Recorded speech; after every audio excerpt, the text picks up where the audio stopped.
Before I can even think, there's a needle in my arm. It's been a year since she left the psych ward, almost a year since completing rehab for her meth addiction. Sitting in her pink bedroom, decorated with pictures of Britney Spears, Sarah Michelle Gellar, stuffed animals, numerous school awards, Shelby describes how her life began to unravel the day the local teen met her future abuser, a man named Anthony Pranzetti, online. I said I was 18 even though I was only 17. Pranzetti said he was 22. He was really a 29-year-old registered sex offender with an extensive criminal history and a warrant out for his arrest.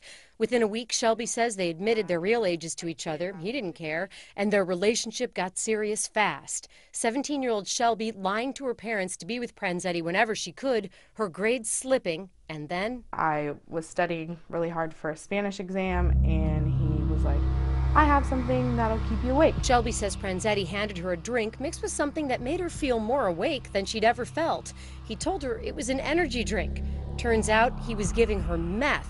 She was addicted, and soon he was injecting it into her arm. The second it hit my vein, I was in this world that I didn't know existed. It just stuns me to think that somebody could manipulate somebody that fast and that strongly. Shelby's mom can't forgive herself for not realizing what was happening to her daughter. And her stepfather, who's raised her since practically birth, happens to be a former police officer. I was too close to the situation. It very much is, I couldn't see the forest for the trees. I know people are thinking that. Where were those parents? Why were they not aware of what their child was doing? Well, you have a child for 17 years who's really, honestly, this sounds so dumb, but was really perfect. Good grades, great athlete, lots of friends. They finally found out when a police officer came to their home saying investigators were monitoring jailhouse conversations between their daughter and a 29-year-old sex offender. It turns out Pranzetti had recently been arrested after falling asleep in an illegally parked car with a needle in his arm. Shelby broke down, admitting everything. Then she tried to kill herself. Janet says she tackled her daughter as she was trying to stab herself with a pair of scissors.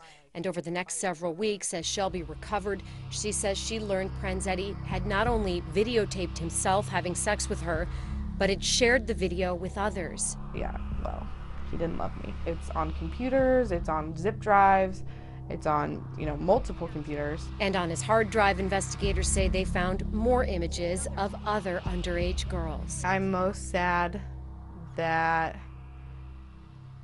I allowed myself to be manipulated so incredibly much. Shelby slowly getting her life back on track. In September, Pranzetti pleaded guilty to sex abuse, delivering drugs to a minor, and identity theft on top of that. He was sentenced to 10 years in prison. Next, he heads to trial on the child porn charges. If this can happen to me and my family, this can happen to anybody. In Oregon City, Alexis Del Cid, KOIN Local 6.